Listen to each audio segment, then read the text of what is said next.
হবে, সকলকেই মনে রাখতে হবে, কাফের মুশরিক মুনাফিকদের অধীনে গোলামীর জিন্দেগির চাইতে ঈমান হেফাজত এবং স্বাধীনতা রক্ষার জিহাদে শরীক হয়ে শাহাদাতের মৃত্যু হাজার গুণে শ্রেয়।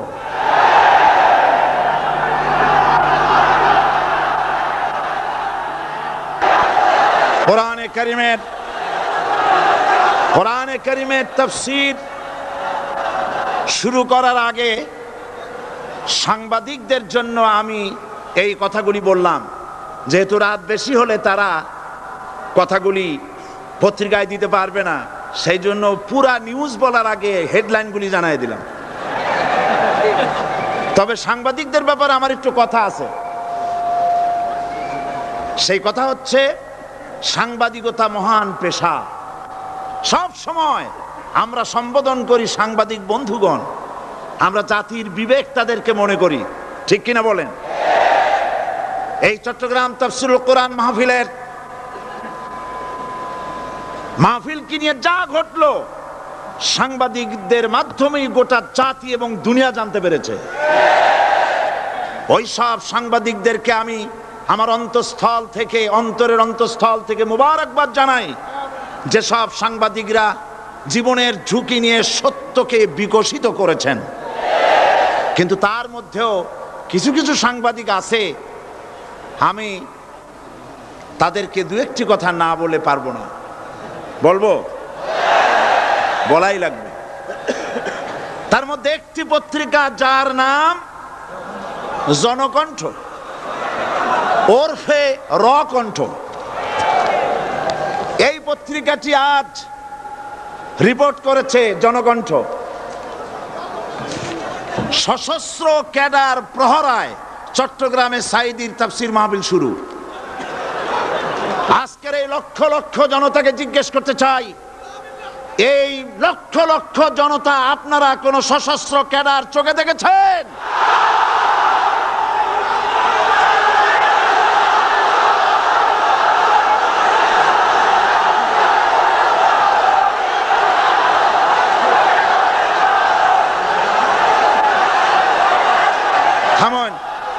থামেন। আমার করুণা হয়, ওই সব লোকের জন্য করুণা হয়। রাসূলুল্লাহকে চোখে দেখে আবু জাহেল যেমন বিশ্বাস করতে পারে নাই, এই শ্রেণীর লোকেরা এত বড় মাহফিল দেখেও কলিজায় জাহান্নামের ভয় আসে নাই।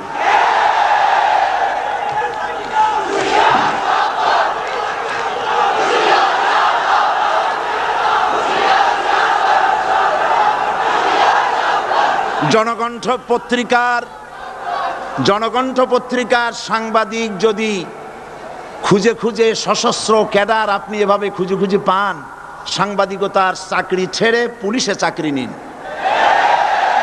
আপনার দ্বারা অন্তত পুলিশ বাহিনী উপকার পাবে। এত বড় মিথ্যে কথা লিখবেন না, আপনাকেও মরতে হবে এবং আল্লাহর কাছে আপনাকেও জবাবদিহি করতে হবে। এবার যুগান্তর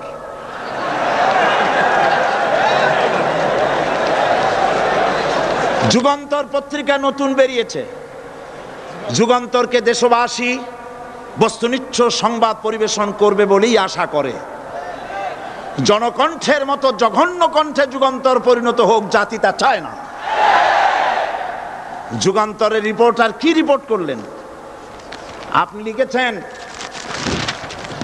হাইকোর্ট, আপনি যা লিখেছেন আমি তা পড়ছি। সাঈদী বলেন, এ সরকারকে জালিম সরকার আখ্যায়িত করে বলেন, আগুন নিয়ে খেলা করবেন না, বেশি বাড়াবাড়ি করলে পিটিয়ে দিল্লিতে পাঠাই দেব। এই লক্ষ জনতা সাক্ষী দেন, সরকারকে পিটাইয়া দিল্লি পাঠাবে এই কথা আমি বলেছি?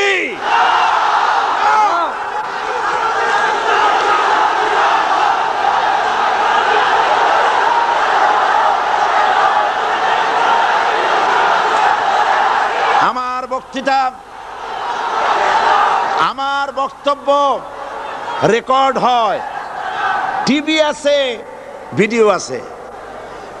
আপনি এই লক্ষ লক্ষ মানুষ আপনাকে মিথ্যাবাদী মনে করবে যে আপনি একটা মিথ্যা কথা লিখছেন, কিন্তু গোটা জাতির কাছে যুগান্তর গিয়ে আমাকে আপনি কি বানালেন? 40 বছর এই রাস্তায় কথা বলি, কোরআনের কথা বলি, 40 বছর এই রকমের হালকা কথা, সরকার পিটায় দিল্লি পাঠাবো এই রকমের পোলাপানের মতো কথা যদি আমি বলতাম, তাহলে কি মানুষ আসতো আমার মাহফিলে? এই যুগান্তর পত্রিকা আমার বগুড়ার বক্তৃতাকে বিকৃত করেছে। বগুড়ায় আমি কি বলেছিলাম আজকে সে কথা আপনাদের জানা দরকার। সরকারের সোনার ছেলেরা আমাকে বলেছে আমি স্বাধীনতা বক্তব্য রাখি, স্বাধীনতা বিরোধী বক্তব্য রাখি। বগুড়ায় তার প্রমাণ করেছি। বগুড়ায় আমি কি বলেছি? বগুড়ায় আমি বক্তব্য রাখতে গিয়ে বললাম, বর্তমান প্রধানমন্ত্রী, আমি যা বলি আমার তা মনে থাকে এবং রেকর্ড আছে, হাজার হাজার মানুষের সামনে বলেছি। কোন পত্রিকা এরকমের বেকায়দা রিপোর্ট করে না যেমন আজকে আপনি করেছেন, পিটাইয়া দিল্লি পাঠাবো। কি আর কেউ করেছে রিপোর্ট? সেখানে আমি বলেছি 4 দলের মহাসমাবেশগুলি দেখে প্রধানমন্ত্রীর মাথা খারাপ হয়ে গেছে। আর মাথা খারাপ হইতেই পারে, যেহেতু ফ্যামিলি অ্যাফেয়ার্স যদি খারাপ থাকে মাথা গরম থাকে। আমি সেখানে বলেছি প্রধানমন্ত্রী তিনি বলেছেন 4 দল একত্রিত হয়ে বাংলাদেশটারে পাকিস্তান বানাবে। দেখছেন না পত্রিকায়? আমি বলেছি দেখেন, একটা দেশের প্রধানমন্ত্রী মিথ্যা কথা বলেন, আমি এই রকমের কথা বলবো না, তবে উনি যা বলেন তা কিন্তু সত্য নয়।